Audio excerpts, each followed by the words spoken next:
ध्यान का संबंध प्रायः मन और मस्तिष्क से जोड़ा जाता है। इस विचार के मानने वालों का कहना है कि जिस प्रकार तन के लिए भोजन और व्यायाम आदि जरूरी है, उसी प्रकार मन और मस्तिष्क के लिए ध्यान अनिवार्य है। धार्मिक प्रवृत्ति के व्यक्तियों के लिए यह ईश्वर प्राप्ति और मोक्ष का साधन है।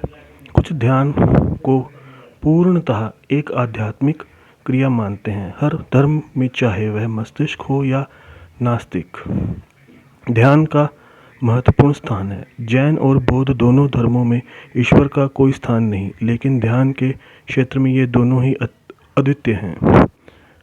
आज जो लोग किसी भी धर्म विशेष में आस्था नहीं रखते, अर्थात मत निरपेक्ष हैं, वे सबसे ज़्यादा महत्व देते हैं जो ध्यान को ही। ध्यान की अनेक विधियां हैं।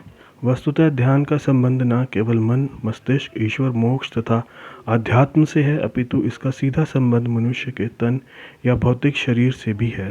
इसके अतिरिक्त सृष्टि में जो भी स्थूल या सूक्ष्म पदार्थ दृष्टिगोचर होते हैं, उन सभी से ध्यान का गहरा संबंध है।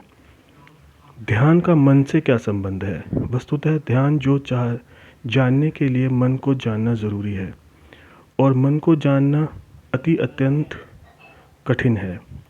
बड़ी विचित्र है इसकी भूमिका। मन ही सब समस्याओं का कारण है, जब रोगों की जड़ है, और सभी समस्याओं और व्याधियों का उपचारक भी मन ही है। मनुष्यों में बंधन और मोक्ष का कारण मन ही है। यश प्रश्न है मन की गति। यक्ष ने युधिष्ठिर से पूछा था कि सबसे तेज गति किस की होती है। युधिष्ठिर ने जवाब में दिया था कि सबसे तेज गति होती है मन की। क्षण के संशांश में यह दुनिया के एक कोने से दूसरे कोने में पहुंच जाता है। संबंध तन और मन का क्या है? वस्तुतः तन भी मन का ही एक स्वरूप है। मन की स्थूल सृष्टि है तन। इसको समझने के लिए शरीर का एक बार पुनः विश्लेषण करना होगा। यदि हम शरीर का विभाजन करें तो मुख्य रूप से 3 शरीर हमारे इस दृश्यमान शरीर में मौजूद हैं। पहला है भौतिक शरीर, दूसरा है मानसिक शरीर तथा तीसरा है चेतना या आत्मा। भौतिक शरीर स्थूल है तथा चेतना या आत्मा सूक्ष्म है।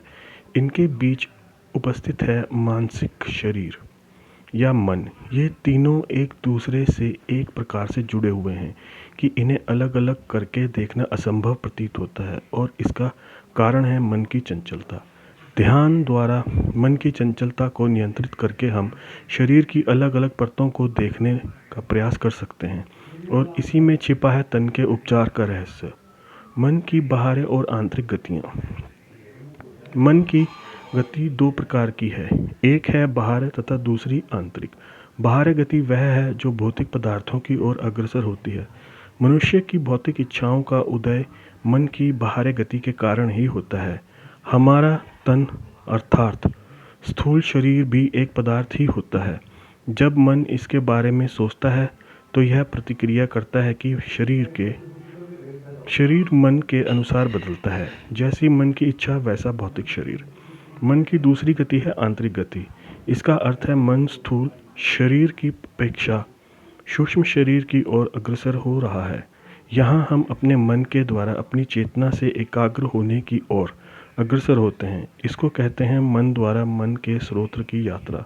यह है स्वयं को जानने की यात्रा।